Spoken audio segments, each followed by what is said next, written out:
Hello കൂട്ടുകാരെ, നമസ്കാരം. നമ്മൾ ഇന്നൊരു പുതിയ വീഡിയോ ചെയ്യാനായിട്ടാണ് നിങ്ങളുടെ മുന്നിൽ വന്നിട്ടുള്ളത്. എൻ്റെ കഴിഞ്ഞ വീഡിയോസും കഥകൾ ഇഷ്ടപ്പെടുന്ന കൂട്ടുകാർക്ക് ഏറെ ഇഷ്ടപ്പെട്ടിട്ടുണ്ടാവും എന്ന് കരുതുന്നു. തീർച്ചയായിട്ടും വളരെ രസകരമായ മറ്റൊരു കഥയായിട്ടാണ് ഞാൻ വന്നിരിക്കുന്നത്. ഈ കഥ നടക്കുന്നത് 1975 കേരളത്തിലാണ് കഥ നടക്കുന്നത്.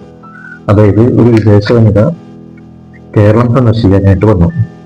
ഈ വിദേശ വനിത ഒരു വളരെ ആരോമനായിട്ട് ഒരു നായക്കുട്ടിയെ വളർത്തുന്നുണ്ടായിരുന്നു. അങ്ങനെ ഇരിക്കല് വനിത ഒരു സ്വിമ്മിംഗ് പൂളിൽ കുളിച്ചുകൊണ്ടിരിക്കുന്ന സമയത്ത് വളരെ പ്രിയപ്പെട്ട നായ പെട്ടെന്ന് ഇറങ്ങി ഓടുകയാണ്. നായനെ പിടിക്കാൻ വേണ്ടിയിട്ട് നായിക അതിന്റെ പിന്നാലെ ഓടി. പക്ഷെ ഈ ഓട്ടത്തിനും അല്ലെങ്കിൽ നായനെ പിടിക്കാനുള്ള ശ്രമത്തിനും ഇടയിൽ താൻ വസ്ത്രം ധരിച്ചിരുന്നില്ല എന്ന കാര്യം യുവതി മറന്നിരുന്നു. കുറെ മുന്നോട്ട് നീങ്ങിയപ്പോൾ കാണുന്നവരോടൊക്കെ യുവതി ചോദിച്ചു, ഈ നായകുട്ടിയുടെ പേര് ഇതു എന്നായിരുന്നു.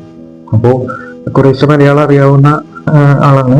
അപ്പോ ചോദിച്ചു, ഇതു കണ്ടോ എന്ന് ചോദിച്ചു. അപ്പോ കാണുന്നവരും എല്ലാവരും ചിരിച്ചതല്ലാതെ ഒന്നും മറുപടി ആയിട്ടൊന്നും പറഞ്ഞില്ല. ആ സമയത്ത് അന്നത്തെ കുട്ടികള് സ്കൂളിൽ പോയി വരുന്ന സമയമായിരുന്നു. അപ്പൊ അന്നത്തെ കുട്ടികള് സ്ലേറ്റും പെൻസിലൊക്കെ ഉപയോഗിക്കുമായിരുന്നു.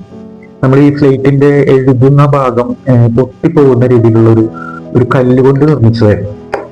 അങ്ങനെ ഇരിക്കെ നമ്മുടെ നായികയ്ക്ക് താൻ ഈ അവസ്ഥയാണെന്ന് മനസ്സിലായപ്പോൾ നായിക ആ ഒരു കുട്ടിയിൽ നിന്ന് സ്ലേറ്റ് മേടിച്ച് അതിനെ നാണം മറയ്ക്കാണ് ഉണ്ടായത്. തുടർന്നും നായിക ഈ നായക്കുട്ടിയെ അന്വേഷിച്ച് പോവാണ്. അങ്ങനെ ഓടിക്കൊണ്ടിരിക്കുമ്പോൾ കാണുന്നവരോടൊക്കെ ചോദിച്ചു, ഇതു കണ്ടോ എന്ന് ചോദിച്ചു. അങ്ങനെ അവർ ഓടിക്കൊണ്ടിരുന്നപ്പോൾ സ്ലേറ്റിന്റെ ഉടയുന്ന ഭാഗം ഉടഞ്ഞു പോവുകയും അതിന്റെ ഫ്രെയിം മാത്രമായി അവശേഷിക്കുകയും ചെയ്തു. അങ്ങനെ ഇരിക്കെ ഓട്ടത്തിനിടയ്ക്ക് ഒരു വൃദ്ധനായ ഒരാളെ കണ്ടു. വൃദ്ധനോടും യുവതി ചോദിച്ചു, ഇതു കണ്ടോ ചോദിച്ചു. വൃദ്ധൻ ചിരിച്ചുകൊണ്ട് പറഞ്ഞു, ഇതൊക്കെ ഞാൻ കുറെ കണ്ടിട്ടുണ്ട്, പക്ഷെ ഈ ഫ്രെയിം ഇട്ടത് ആദ്യമായിട്ടാണ് കാണുന്നത് എന്ന് പറഞ്ഞു. കഥ ഇവിടെ അവസാനിക്കുകയാണ്. നന്ദി, നമസ്കാരം.